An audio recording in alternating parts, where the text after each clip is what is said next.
Assalamualaikum warahmatullahi wabarakatuh. Perkenalkan, nama saya Diawiyat Ayuningsi dengan NIM 2108302166 akan menjelaskan tentang pelajaran pendidikan kewarganegaraan selama 1 semester yang diampu oleh Pak Farido.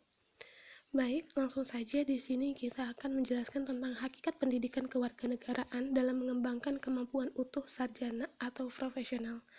Nah, dalam penugasan ini ada yang namanya Smart Citizen yang terbagi ke dalam 3 bagian, yaitu program sarjana, profesional, dan juga warga negara. Menurut Undang-Undang Republik Indonesia Nomor 12 Tahun 2012 tentang pendidikan tinggi, program sarjana merupakan jenjang pendidikan akademik bagi lulusan pendidikan menengah atau sederajat, sehingga mampu mengamalkan ilmu pengetahuan dan teknologi melalui penalaran ilmiah. Sedangkan yang dimaksud dengan profesional menurut Undang-Undang Republik Indonesia Nomor 14 Tahun 2005 ialah tentang guru dan dosen. Dikemukakan bahwa profesional adalah pekerjaan atau kegiatan yang dapat menjadi sumber penghasilan, perlu keahlian, kemahiran, ataupun kecakapan serta memiliki standar mutu, ada norma, dan diperoleh melalui pendidikan profesi. Sedangkan warga negara sendiri ialah warga suatu negara yang ditetapkan berdasarkan peraturan perundang-undangan. Mereka dapat meliputi TNI, Polri, ataupun rakyat biasa. Nah, konsep pendidikan warga negara dibagi menjadi 3, yaitu etimologis, yuridis, dan teoritis. Etimologi sendiri tercantum dalam Undang-Undang Nomor 20 Tahun 2003 Pasal 1 dan juga secara yuridis tercantum dalam UUD RI Nomor 20 Tahun 2003 Pasal 37 tentang pendidikan kewarganegaraan, dan terakhir ialah secara teoritis yang dikutip oleh M. Nu'man Somantri pada tahun 2001 tentang pendidikan kewarganegaraan. Nah, apa sih tujuan mempelajari pendidikan kewarganegaraan sendiri? Tujuannya ialah membentuk warga negara yang baik dan juga menumbuhkan rasa kebangsaan dan cinta tanah air. Sumber pendidikan kewarganegaraan sendiri terbagi menjadi 3, yaitu secara historis, secara sosiologis, dan juga secara politis. Secara historis sendiri ada gerakan Budi Utomo pada tahun 1908. Secara sosiologis sendiri dilakukan saat permulaan atau awal kemerdekaan, sedangkan secara politis tercantum pada kurikulum 1968 dan juga kurikulum 1957. Lalu kemudian yang selanjutnya ialah esensi dan urgensi identitas nasional sebagai salah satu determinan pembangunan bangsa dan karakter. Nah, pengertian identitas sendiri tercantum dalam Kamus Besar Bahasa Indonesia yang artinya ciri-ciri atau keadaan khusus seseorang atau jati diri. Pentingnya identitas bagi suatu bangsa sendiri ialah untuk diketahui luas oleh negara lain, karena jika suatu bangsa memiliki identitas, akan mempermudah bagi bangsa lain untuk mengetahui bangsa tersebut ada. Lalu yang kedua ialah penting bagi kewibawaan suatu bangsa, dan yang terakhir ialah untuk menjadikan identitas itu sebagai ciri khas bangsa di suatu negara. Lalu kemudian ciri-ciri identitas bangsa Indonesia sendiri ialah bendera negara Sang Merah Putih, bahasa negara Bahasa Indonesia, lambang negara Garuda Pancasila, lagu kebangsaan Indonesia Raya, semboyan negara Bhinneka Tunggal Ika, dan terakhir ialah dasar falsafah negara Pancasila. Lalu kemudian ialah yang ketiga, konsep esensi dan urgensi konstitusi dalam kehidupan berbangsa dan bernegara. Nah, apa sih konstitusi itu? Konstitusi ialah pengaturan atau hukum yang berisi tentang pengaturan dan ketentuan bagaimana hukum negara diatur dan juga dijalankan. Fungsi konstitusi sendiri secara umum ialah membatasi kekuasaan pemerintah sebagai kelahiran suatu negara, sebagai identitas nasional dan lambang suatu negara, dan terakhir ialah sebagai pelindung hak asasi manusia dan kebebasan warga suatu negara.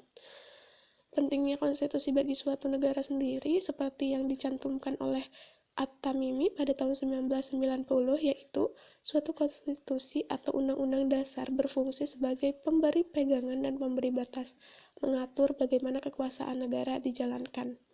Sedangkan perkembangan konstitusi di Indonesia sendiri ialah dimulai sejak Sidang PPKI pada tanggal 18 Agustus 1945 yang dijadikan sebagai naskah rancangan Undang-Undang Dasar Republik Indonesia dan akhirnya disahkan oleh PPKI dan UUD 1945 itulah yang akhirnya menjadi konstitusi di negara kita. Lalu selanjutnya ialah sumber tentang konstitusi dalam kehidupan berbangsa dan bernegara. Konsep konstitusi sendiri pernah disebutkan oleh A.H. Strachan, lalu oleh J.G. Steinbeck, lalu oleh K.C. Ware, dan terakhir ialah oleh Philip Seward dan Jackson yang menyatakan bahwa suatu bentuk aturan, adat istiadat, kebiasaan-kebiasaan yang menentukan susunan dan kekuasaan organ-organ negara yang mengatur hubungan-hubungan di antara berbagai organ negara itu satu sama lain, serta hubungan organ-organ negara itu dengan negara lain. Lalu ada 3 sumber tentang konstitusi dalam kehidupan bernegara ini, yaitu secara historis, secara sosiologis, dan secara politis. Di Indonesia sendiri, sumber historis ialah berdirinya organisasi Budi Utomo tahun 1908 yang disepakati sebagai Hari Kebangkitan Nasional, karena pada saat itulah dalam diri bangsa Indonesia mulai tumbuh kesadaran sebagai bangsa, walaupun belum menamakan Indonesia. Lalu, secara sosiologi sendiri terdapat pernyataan dari seorang sejarawan yaitu Profesor Nina Lubis pada tahun 2008 yang menyatakan bahwa dahulu musuh itu jelas, penjajah yang tidak memberikan ruang untuk mendapatkan keadilan, kemanusiaan yang sama bagi warga negara. Kini, musuh bukan dari luar, tetapi dari dalam negara sendiri. Korupsi yang merajalela, ketidakadilan, pelanggaran HAM, kemiskinan, dan yang lainnya, serta tidak menghormati harkat dan martabat orang lain, suap menyuap, dan yang lain sebagainya. Lalu sumber secara politis ialah mulai dikenal dalam pendidikan sekolah, yang mana dapat diidentifikasi dari pernyataan Sumantri bahwa masa Orde Lama mulai dikenal sebagai istilah yang pertama, kewarganegaraan pada tahun 1957, yang kedua yaitu civics pada tahun 1962, dan yang terakhir ialah pendidikan kewargaan negara pada tahun 1968. Lalu, konstitusi yang pernah berlaku di Indonesia sendiri ada 5, yaitu yang pertama, Undang-Undang Dasar 1945 pada tanggal 8 Agustus 1945 sampai 27 Desember 1949. Lalu yang kedua ialah Konstitusi RIS 1949 pada tanggal 27 Desember 1949 hingga 17 Agustus 1950. Yang ketiga ialah UUDS 1950 yang berlaku pada tanggal 17 Agustus 1950 sampai 5 Juli 1959. Yang keempat ialah UUD 1945 yang berlaku pada tanggal 5 Juli 1959 hingga 11 Maret 1966. Yang terakhir ialah UUD 1945 setelah amandemen pada tanggal 19 Oktober 1999 sampai sekarang. Lalu selanjutnya ialah nomor 5, konsep dan urgensi harmoni kewajiban dan hak negara dan warga negara. Nah, konsep harmoni kewajiban hak warga negara sendiri ialah hak adalah kuasa untuk menerima atau melakukan sesuatu yang semestinya diterima atau dilakukan oleh pihak tertentu dan tidak dapat oleh pihak lain manapun juga yang pada prinsipnya dapat dituntut secara paksa olehnya. Sedangkan kewajiban ialah beban untuk memberikan sesuatu yang semestinya dibiarkan atau diberikan oleh pihak tertentu, tidak dapat oleh pihak lain manapun yang pada prinsipnya dapat dituntut secara paksa oleh yang berkepentingan. Dan secara teori korelasi yang dianut oleh pengikut utilitarianisme, ada hubungan timbal balik antara hak dan kewajiban.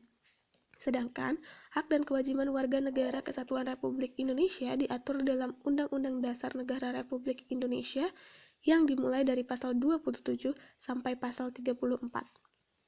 Dan apa sih pentingnya harmoni kewajiban hak warga negara? Menurut Handayani pada tahun 2015, pengaturan hak asasi manusia maupun hak dan kewajiban warga negara secara lebih operasional ke dalam berbagai peraturan perundang-undangan sangat bermanfaat. Nah, pengaturan demikian itu akan menjadi acuan bagi penyelenggaraan negara agar terhindar dari tindakan sewenang-wenang ketika mengoptimalkan tugas kenegaraan. Sedangkan bagi masyarakat atau warga negara, hal itu merupakan pegangan atau pedoman dalam mengaktualisasikan hak-haknya dengan penuh rasa tanggung jawab. Nah, Sedangkan esensi dan urgensi harmoni kewajiban dan hak negara serta warga negara ialah meliputi agama, pendidikan dan kebudayaan, perekonomian dan kesejahteraan rakyat, pertahanan dan keamanan. Lalu selanjutnya ialah sumber tentang harmoni kewajiban dan hak negara serta warga negara. Nah, konsep daripada harmoni kewajiban ini disampaikan oleh Noto Nagoro pada tahun 1975, ialah hak dan kewajiban merupakan sesuatu yang tidak dapat dipisahkan. Menurut teori korelasi yang dianut oleh pengikut utilitarianisme, ada hubungan timbal balik antara hak dan kewajiban. Menurut mereka juga, setiap kewajiban seorang berkaitan dengan hak orang lain, dan begitu pula sebaliknya. Lalu selanjutnya, ada pentingnya harmoni kewajiban dan hak negara dan warga negara Indonesia. Untuk mencapai keseimbangan antara hak dan kewajiban dengan cara mengetahui posisi diri kita sendiri. Maka, sebagai seorang warga negara, kita harus tahu hak dan kewajiban, seperti yang sudah tercantum dalam hukum dan aturan-aturan yang berlaku. Lalu, ada sumber daripada konsep harmoni hak negara dan warga negara yang tercantum dalam sumber historis, sumber sosiologis, dan juga sumber politik. Sumber historis sendiri ada 3, yaitu Magna Carta pada tahun 1215, lalu ada Revolusi Prancis pada tahun 1789, lalu ada Revolusi Amerika pada tahun 1276, lalu ada sumber sosiologis berdasarkan Wirutomo pada tahun 2001, dan kemudian terakhir ialah sumber politik, yaitu proses dan hasil perubahan UUD NRI 1945 yang terjadi pada era reformasi. Lalu selanjutnya ada demokrasi Pancasila. Nah, konsep dan urgensi daripada demokrasi Pancasila sendiri dikemukakan oleh Carlos Alberto Torres pada tahun 1998, yang mana demokrasi dapat dilihat dari 3 tradisi pemikiran politik, yakni Classical Aristotelian Theory, Medieval Theory, dan Contemporary Doctrine. Lalu, sumber daripada demokrasi Pancasila ini yaitu dari sumber historis, sosiologis, dan juga politik. Serta ketiga konsep sosialis itu dibagi lagi menjadi ke dalam beberapa sumber, yaitu sumber nilai yang berasal dari demokrasi desa, sumber nilai yang berasal dari Islam, dan yang terakhir ialah sumber nilai yang berasal dari Barat. Dinamika dan tantangan demokrasi yang bersumber dari Pancasila ini ialah dinamika ketatanegaraan dan perubahan pada konstitusi Indonesia itu sendiri. Lalu yang terakhir ialah esensi dan urgensi demokrasi Pancasila. Sebagai demokrasi yang mengakar dalam budaya bangsa, kehidupan demokrasi yang kita kembangkan harus mengacu pada landasan ideologi Pancasila dan landasan konstitusional UUD NRI 1945 yang kita sebut dengan 10 pilar demokrasi yang diperintahkan oleh para pendiri Republik Indonesia sesuai dengan UUD NRI 1945. Lalu kemudian ialah implementasi demokrasi dari berbagai negara. Nah, jenis demokrasi sendiri terbagi ke dalam 4 jenis, yaitu demokrasi liberal, demokrasi sosial, demokrasi komunis, dan juga demokrasi Indonesia. Nah, demokrasi liberal ialah dikelompokkan berdasarkan kenyataan bahwa negara pemerintah, meskipun merupakan bagian dari struktur demokratis dalam koridor undang-undang, namun sebagian besar kondisi sosial ekonomi tetap dianggap sebagai wilayah pribadi yang lepas dari campur tangan dan juga struktur politik. Nah, beberapa negara yang menganut demokrasi ini ialah Amerika, Inggris, Belanda, dan yang lainnya. Sedangkan demokrasi sosial ialah demokrasi pada suatu negara yang tidak semata-mata hanya di tangan pemerintahnya. Warga negara juga memiliki kewajiban tertentu yang dapat melengkapi hak-hak dasar mereka.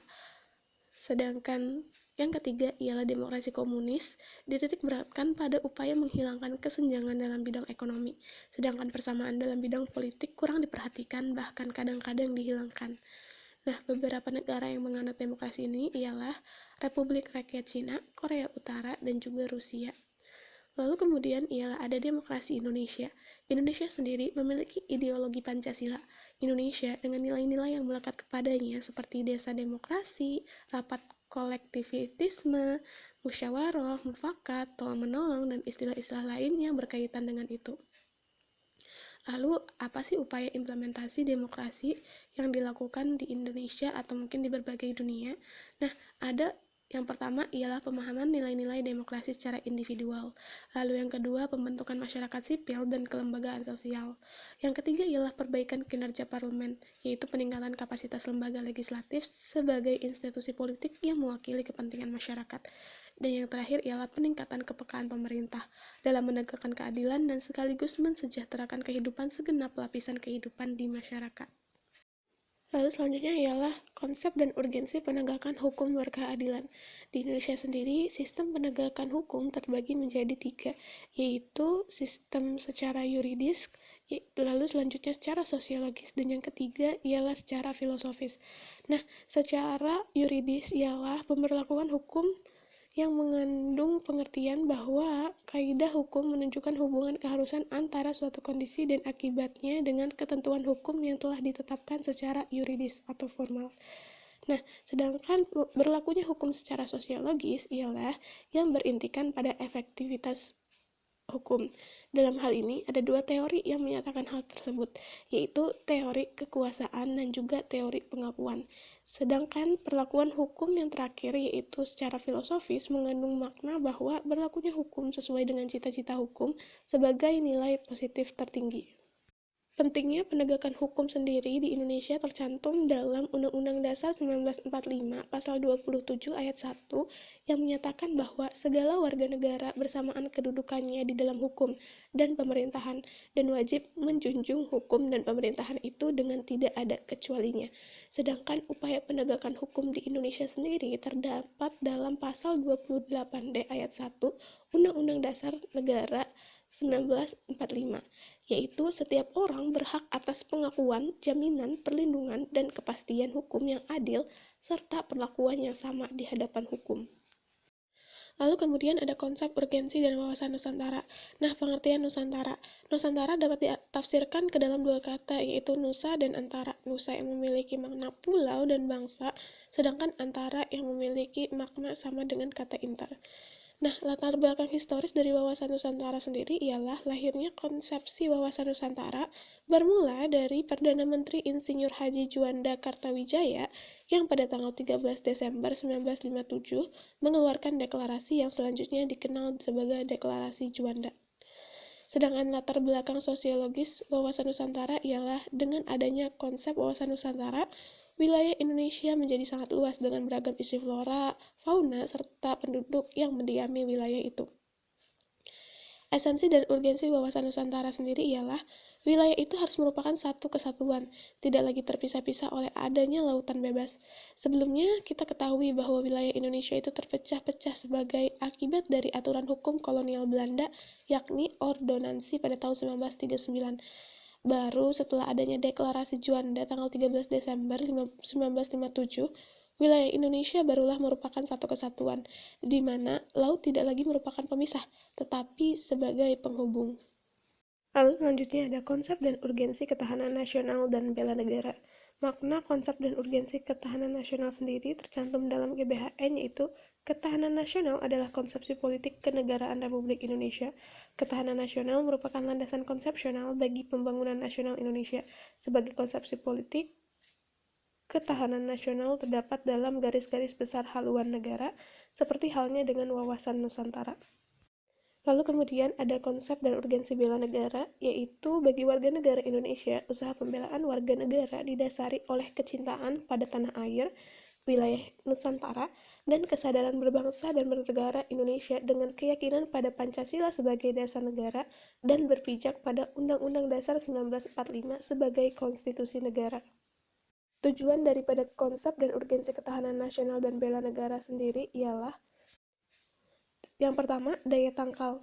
Dalam kedudukannya sebagai konsepsi penangkalan, ketahanan nasional Indonesia ditujukan untuk menangkal segala bentuk ancaman, gangguan, hambatan, dan tantangan terhadap identitas, integritas, eksistensi bangsa dan negara Indonesia dalam aspek ideologi, politik, ekonomi, sosial budaya, dan pertahanan keamanan. Lalu, yang kedua ialah pengarah bagi pengembangan potensi kekuatan bangsa. Dan yang ketiga, pengarah dalam menyatukan pola pikir, pola tindak, dan cara kerja intersektor, antarsektor, dan multidisipliner. Kemudian ada mengetahui kelebihan bangsa Indonesia yang sesuai dengan wawasan Nusantara untuk mewujudkan ketahanan nasional.